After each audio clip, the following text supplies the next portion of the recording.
Great day to be a Bulldog. It's fun to be playing on March the 28th. Awfully proud of my team and excited for them. This is a culmination of a lot of hard work, commitment, and dedication on their part, on my staff's part, and but the work's not done.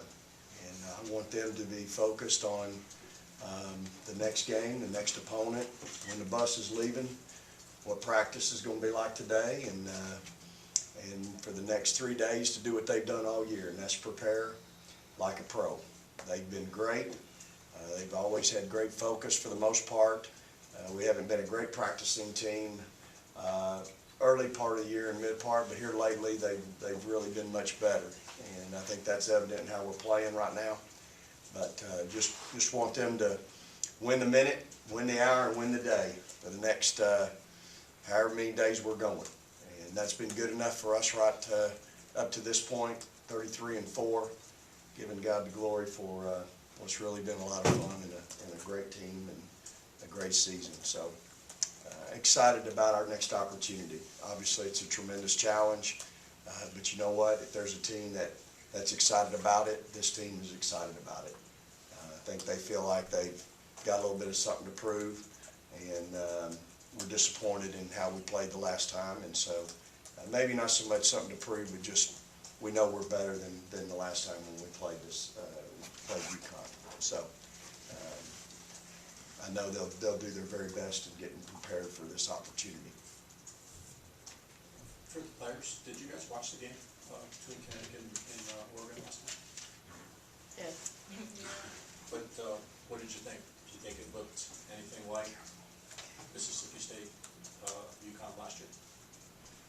I think it resembled it a little bit. I think, Oregon, they're led by three really good freshmen, and I think it was their first time playing against Connecticut, and Connecticut can have that effect on you. They play really fast, and they can make you turn the ball over. So I think that kind of attributed to their success last night. Dominique, how did you handle that UConn loss last year? I mean, did you try to just forget about it right away, or was it something that motivated you going forward, or just how does that work? Because I know it had to be just kind of an embarrassing thing for y'all. It was really disappointing and embarrassing. I don't think anybody wants to go through that, what we went through last year, and definitely use it as motivation in the off season. We don't want to dwell on it. It happened, and we want to move on from it, and we definitely learned from it, and we don't want the same thing to happen again. You talked about that's what UConn can do to you, and sometimes like that, and I know they've got different players and stuff like that, but is it almost, is it a mental thing playing UConn? What does UConn do to you? You understand what I'm saying? Sometimes the name itself can just scare you, I guess, like if you haven't played them ever. So I think that is the first thing that gets teams sometimes, but their defense is really good. I don't think they get enough credit for it. Last night they turned over Oregon 17 times before the half was over. So I think their defense doesn't get enough credit, and I think their transition offense is really great. So I think they speed the game up, and they're really great overall. Bree, how are you guys a different team, you think, than the team that lost to them last year? Well, just like everybody gets a year under their belt, and so I think we've grown, we've matured, and we know how to handle different situations. I feel like we handle situations differently this year than we might have last year, and I think with us giving another chance at UConn, we kind of know what to expect, but we kind of know that going in we should have the right mindset. I think we have a different mindset this year than what we had last year.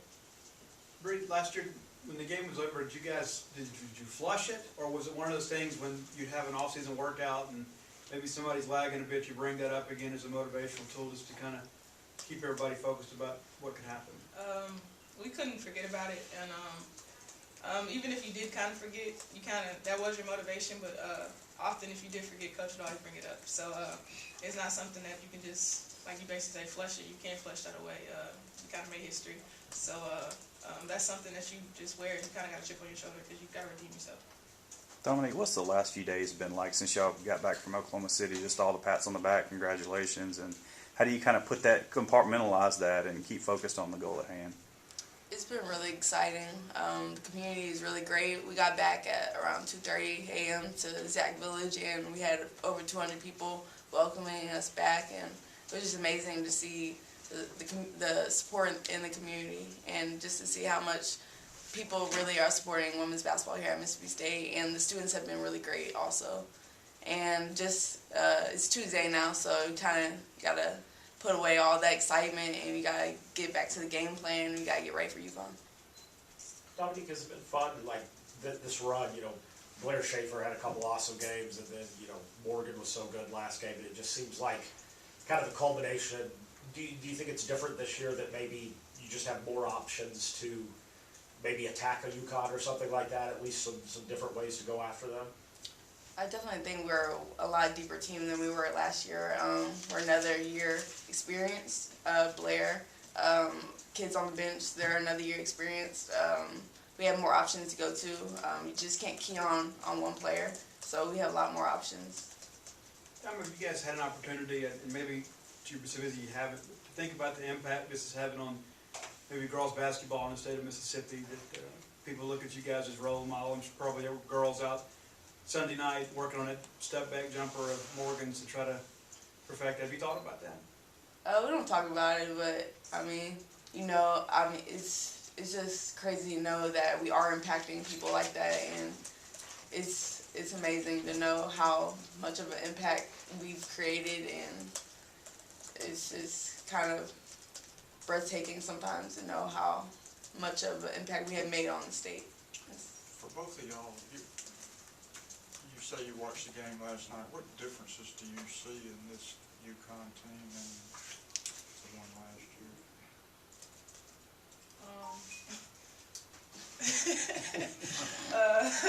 None really. I think everybody kind of thinks like they might have a small drop off or whatever just because they lost the coaches. Coach likes the top 3 draft picks, but UConn's gonna be dominant every year. So I don't know. I don't think it's really much of a difference. And I think after last game they set their defense back up to the part they think they want to. So it's no difference really. Yeah, I agree with her. Coach Orium, I don't think, if to play for him, there can't be a drop-off. He wants everybody to play hard. If you're not going to play hard, you're not going to get on the floor for him. So I think there's no excuses, and, you know, you have to play hard. And if you're not going to play defense, you're not going to play for him.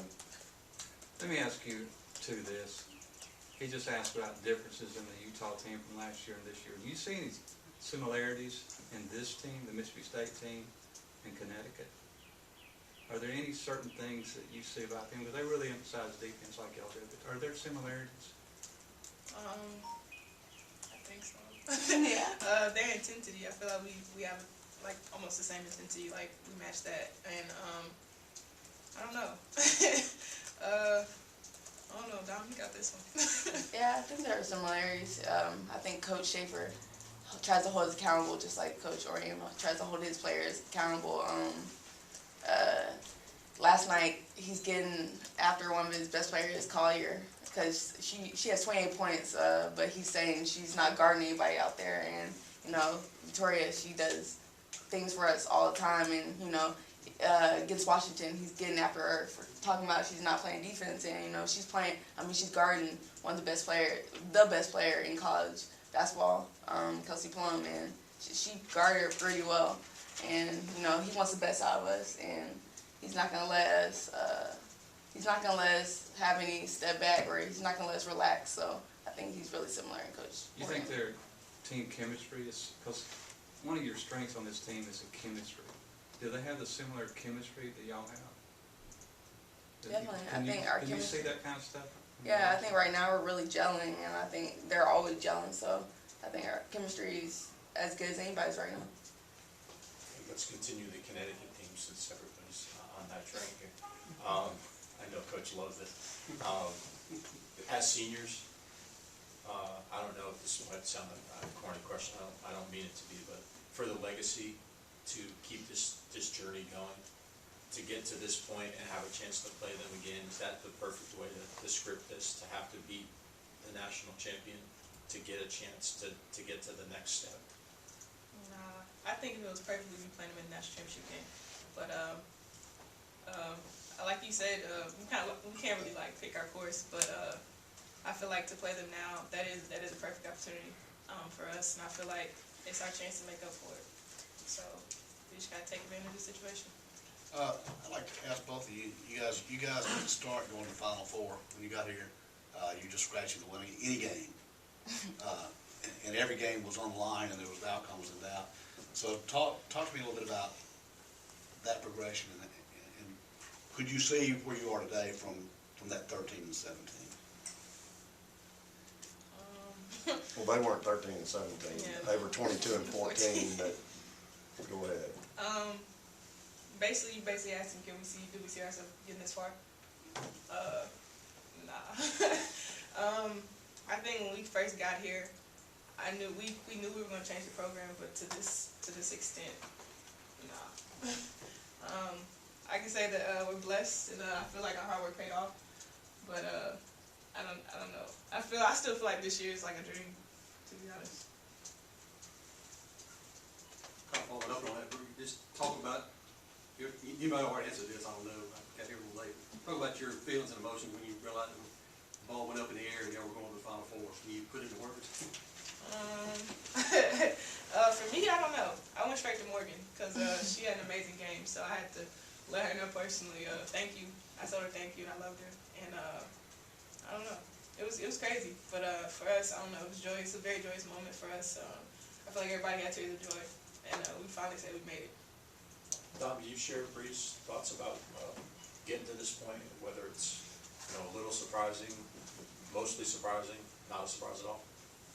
I mean, we talked about it, we wanted to compete for a national championship, but I mean, I think thinking it and getting there is two different things, and it is surprising. I think it would be surprising for any team, starting off new, but all the hard work, all the dedication, all the sacrifices, they were there. So, I mean, it's surprising, but I think all the hard work was there, and we earned everything we got.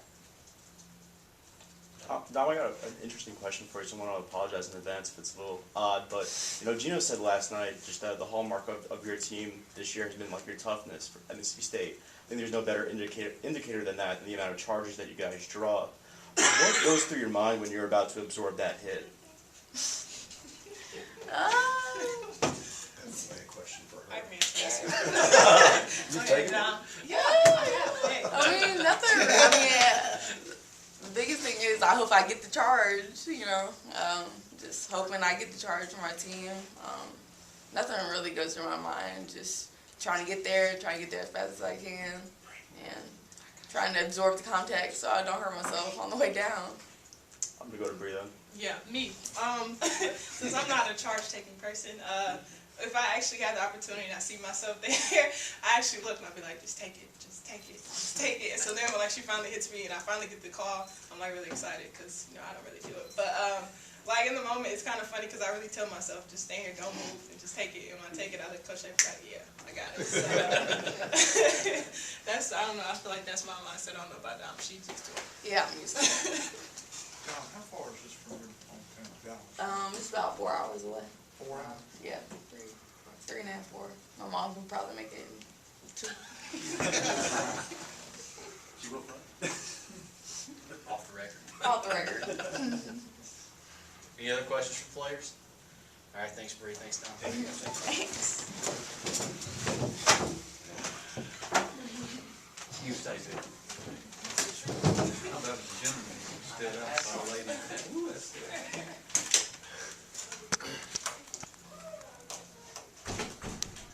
Coach, I'm kind of interested in the psychology. I know coaches put a lot of thought into the ideas they put in players' heads. And it seems to me it's kind of a tricky thing, or it would seem to me a tricky thing, when you're discussing about the Connecticut game last year. How much you talk about it, what things you say, what impressions you want to leave. Did you burn the tape? Kind of how do you use that, and how do you figure out how to use that? Well, again, it's been hard. It was hard for me to deal with. I mean, I felt extremely disappointed walking out of there. Embarrassing, doesn't even cover it. and again, it all falls on my shoulders. I'm responsible for that. And, I was really, I was disappointed in myself. And look, last year's team, we played the best team in the history of the women's game. We probably couldn't have beat that team if we'd played them 100 times. I just couldn't get past. I just didn't think they were 60 points better than us. But it is what it is, and it happened. And so, for me, it's been something that's always been there in the back of my mind. I coach out of fear of failure anyway. You add that to the equation, you're going to really work hard. And so it's not something that I've been able to forget or get over. And again, it wasn't anybody's fault but mine, and our kids, it was bad enough having to play them, but having to play them in their backyard, is an additional issue. And we got some pretty good looks early and just couldn't make shots, and they made everything they looked at, and it just gets away from you in 5 minutes, really. So, I think, again, for our kids now, we've been through a lot since then. We've obviously played a murderer's row schedule. We've played some teams that have played them, and so, there's things you can draw from. Am I going to show them last year's film today? I'm going to show them parts of last year's film today. What parts, I won't disclose to you guys, but they're going to see bits and pieces of that film today,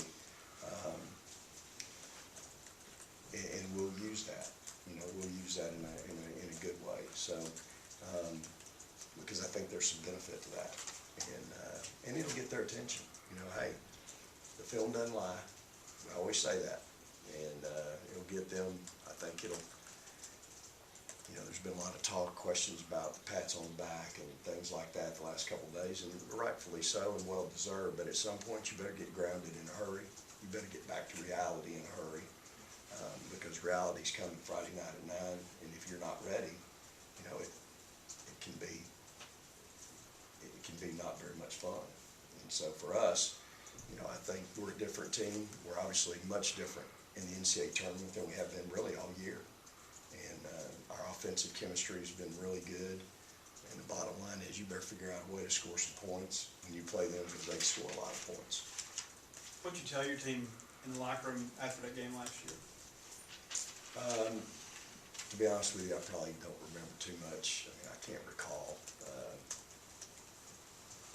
Probably went from the game to just wanting them to reflect on a good season, in the Sweet 16. There wasn't, I certainly probably talked about the feeling they felt and not wanting them to forget that and use it for motivation, but at the same time, we were a really young team last year. These 4 seniors that we have were 4 juniors. The 4 juniors we have were 4 sophomores. So we were really young. So we probably talked in those terms probably more than anything. Do you think, you were talking about this offensive chemistry, the team that, Morgan played so well, and Collins had games, and Blair, 10 or 11 deep right now. All things considered, do you feel about as well prepared, to go into a game like this, that you feel good about yourself, at least right now, that you're playing well? I feel great about myself. I feel great about my team. I just, we got hot. I told y'all that 2 weeks ago. This time of year is about getting hot. The kids that were hot in practice have been playing a lot. It doesn't take a rocket scientist to figure that out. If kids are producing in practice, they probably can function in a ball game. And so that's what we did. Those 3 kids I started on Sunday, they were chomping at the bit. They were ready to go. I could tell. Those 3 games off from starting, they were ready to get back in the lineup. And so, the old saying, who let the dogs out? Those dogs were ready to come out. And so I was more than happy to let them out.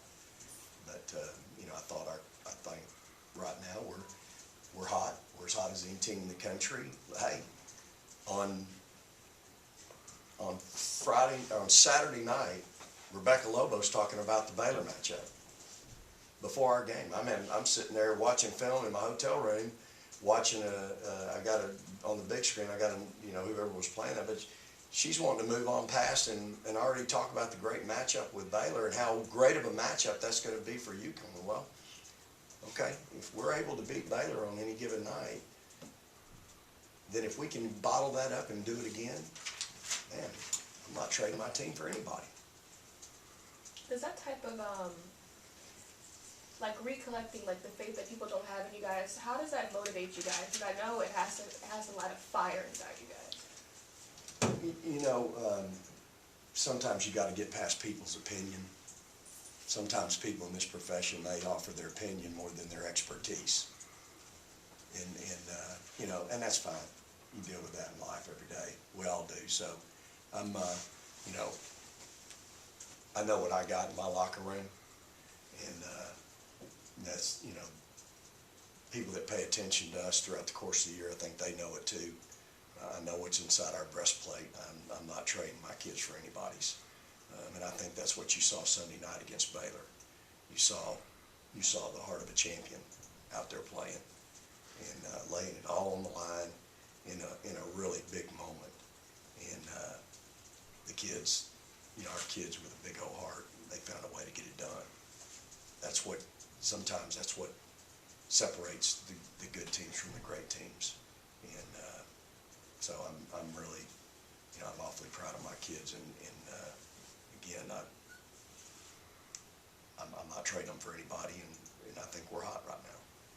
Bree is one of those. What are you getting from her in the postseason? Breanna, what does she do? Well, she's been really solid. I mean, she's just been solid all year, but, you know, when I can get her to limit her turnovers and to attack the rim,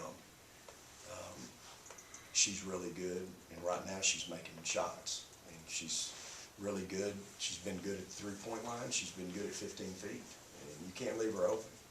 And that's really the difference to me in her game now compared to probably her first 3 years, is she's really been consistent with the 15-footer as well as racking it when she goes. We call it racking it when you drive it and finish. And when I can get her to not double pump and change the ball about 3 different directions, when she's going in, just go in there and rack a big layup. She had 2 big racks against Baylor, going in there against 6'7". When you can get her to do that, she's really difficult to handle because you've got to guard her. She'll make a 3.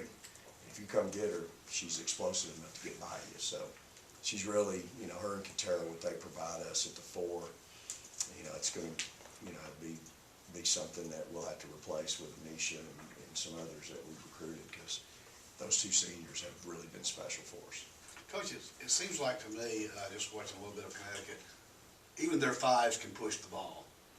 They look like they're a great transition team, and that could be a real strain on defense. So without getting into game planning much, have you played anybody that resembles that? Have you got a taste of that from anybody that you've seen this year? Well, no, I mean, I don't think anybody can get any taste of anything, you know, that resembles them, especially at that position. I think that's the uniqueness of you know, Connecticut, is that they have those kids that are so multidimensional. And you know, I think that's going to be a key matchup for us. We're going to have to figure out a way to deal with that. And I think that's the thing I've said this before, you know, used to in scouting, they let you scout somebody in person one time in the old days. Now you don't get to do any in-person scouting during the season. And what the in-person scouting provides you is you get to see up close in person how big somebody truly is, how fast they really are, and their quickness. Well, last year when you're in the Sweet 16 and you're going against that team, you get an up-close in-person slap in the face on how fast they are in transition. And so I think that's, you know, people have come after my 5s here lately, running them, you know, up and down the floor, and it's been hard. You know, we've struggled with that. That's no secret. We've got to continue to get better and work on that. But the multi-dimension problem that we have with numerous players on our team is something that makes them so good. And so we've got to find a way to neutralize some of that. But you know what? Baylor had some All-Americans out there that could do a lot of things, and we had to deal with that. We had to deal with the best scorer in the history of the game on Friday night, and we dealt with that pretty well. Sometimes it's not about one person, it's about the chemistry of 5. And I think that's where we've been really good in dealing with some of these issues. And of course, you go through our league, you can go down the list of All-Americans that we've had to deal with. So, but Connecticut certainly provides a unique matchup issue couple different spots. Coach, when you look at your team, you've got 555 assists. I forget the exact number that they said UConn has last season, but it's significantly more than 555. When you look at them compared to DePaul and Washington, is their willingness or ability to share the basketball that much greater than those two teams in the sense that they have versatile players that they can spread you out and attack either by shooting or taking it to the rim? I'd say the similarities between them and DePaul are probably greater than maybe a Washington. Washington keeps the ball in Plum's hands a lot. So there's, I think the thing that, when you start talking about how many assists that Connecticut has, that's how good a ball handlers all of them are. And so that's what makes them, again, so unique and so difficult to defend, is that they run a unique offense. And again, DePaul is similar in what they try to run, and so it puts the ball in everybody's hands on any possession, and anybody can make that pass to any particular cutter. And so you got to give those kids credit that they're able to touch the ball, and it doesn't just have to stay in a point guard's hands, that anyone can handle the ball, make a decision with the ball, whether it's to shoot, pass, or drive it and create something for someone else. And again, that's what makes them so great. They're just a really well-rounded, and obviously all those kids are highly skilled. But he puts them in those unique and multiple positions on the floor, and that's why it's just really difficult to kind of prepare for them, to be honest with you. Going back to your start, you talked about this not being a great practice team so much. What has made them a better practice team in your mind these last few weeks? The challenge, the opportunity? Yeah, I think just shaking things up, and they've always been competitive. This group's always been competitive, but I think here lately we've had some better prep. We've had some better focus. I think our kids have understood the importance of postseason and where we are, and I think it started back in the SEC tournament. We had some really good prep there. I told y'all, we talked about 7 championships when we started this back in September. We talked to our team, we have 7 championships in front of us that we can win, and we've won 4 of them. We've lost 2 of them, and we've got 1 left in front of us. And so they've embraced that and certainly put their best foot forward in trying to win those. Coach Mulkey gave you guys a lot of credit and said that your ball pressure on them was really influential in forcing as many turnovers as you guys did. With what you said about Connecticut and being able to handle it as well at all 5 positions, how important is that ball pressure and trying to duplicate that against Baylor? Yeah, I'm not sure that something like that affects them as much, because they're just different philosophical as far as how they're trying to attack you. And I'm not sure that that's as big a piece to your defensive success as maybe some other things. And I think unless you're in there and you understand exactly what they're doing and how they're trying to do it, and who's trying to do it, it's easy for everybody to say, well, their pressure is going to really, they're going to have to really pressure them and bother them and that kind of. Well, that may be exactly what they want you to do, to be quite honest. So. Now it's 21 years ago now since the men made their run to the Final Four in 1996. There's some comparisons there. They went to the Sweet 16 and followed up with a Final Four. And they just happened to be playing the teams in the Northeast like you're doing this year. Can you speak to the tradition, maybe that's come about in basketball, not only from them, but what you're doing with the women now? Have you talked to Richard? Has he shared anything with you this week or in previous weeks? No, I haven't talked to Richard in a while, and I don't remember too much about their run.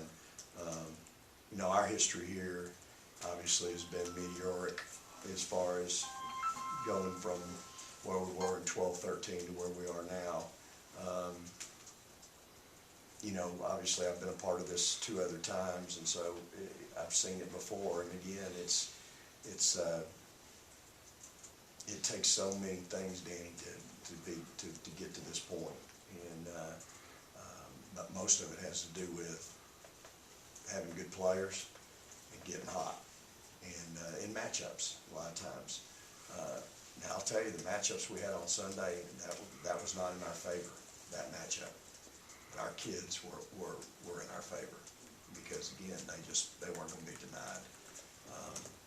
You know, we battled our guts out that night, and you know, I'll say this: I bet the same however many hundreds of people that were there on Monday morning at 2 a.m. I bet they'd have been there if we'd got beat too. I just think that's how special this place is.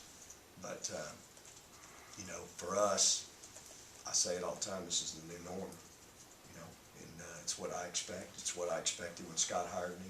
It's what I told him I would do. I knew what it looked like. I knew what the blueprint was. I had it in my back pocket. We didn't panic when we were 13 and 17. We knew what that looked like. We knew what a WNIT team looked like, and we knew how to develop that into an NCAA team. I think there's moving parts here that you have to keep in mind. That Bree and Dom, you know, the question, did you see this coming or did you expect this coming here? Well, you got to remember who they came here and ended up playing with in the early days, that beginning team. The moving parts are, okay, Victoria, Morgan, Blair, who's the fourth junior I'm missing? Victoria, Morgan, Blair. Rowe was the addition, but so you add them to that group, and you know, I remember sitting in the car driving them around for freshman orientation, and Tori sitting in the back going, "Hey, coach, I don't know who, you know, I don't know who's here and who's. I came here to win. And I plan on starting, you know, something like that." That's the confidence that kid had. She didn't come here to sit on the bench or play behind anybody. And then we have that next class, and they come in with a bunch of credentials and really good players, and with Tierra and Jazz. And so what they add, that's another next moving piece to all this equation.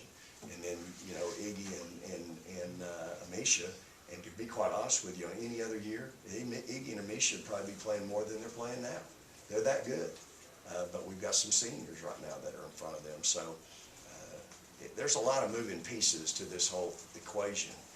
But that's what building a program is all about.